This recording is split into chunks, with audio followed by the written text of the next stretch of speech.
Isaiah, you had 12 points today, not a career high like you said, but a pretty huge game. What has the process been like to be here at USF for a while and this year to finally have a big impact on the team?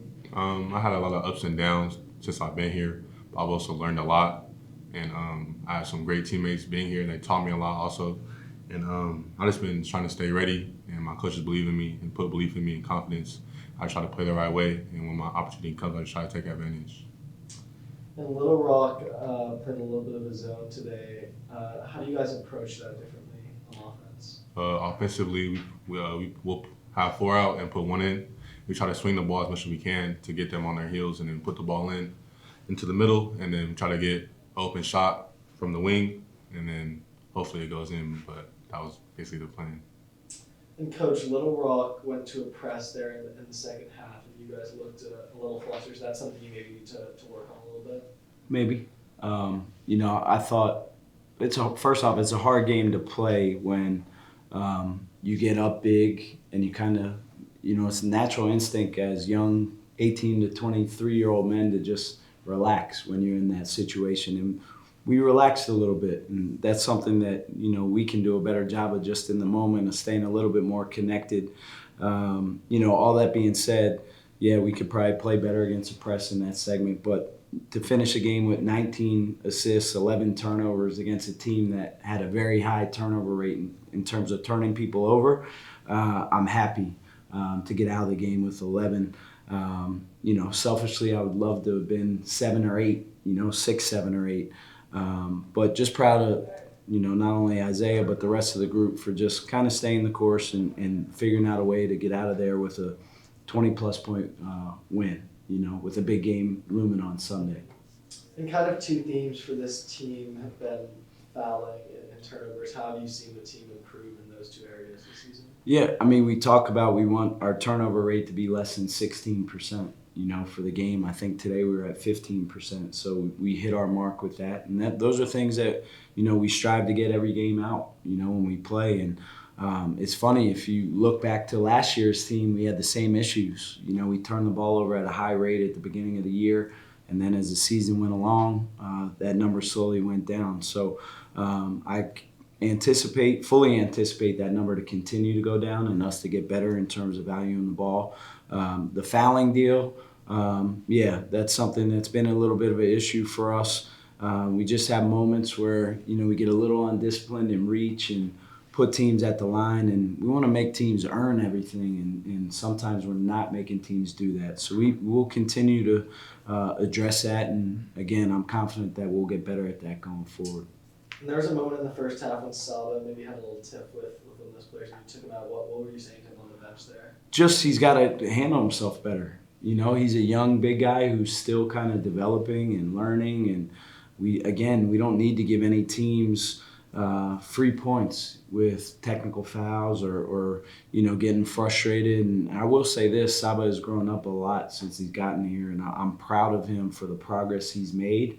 But we're going to hold him accountable and make sure he handles himself better in those situations. And we addressed it at the half, and he came out, and I thought he was way better in the second half, responded the right way, played hard.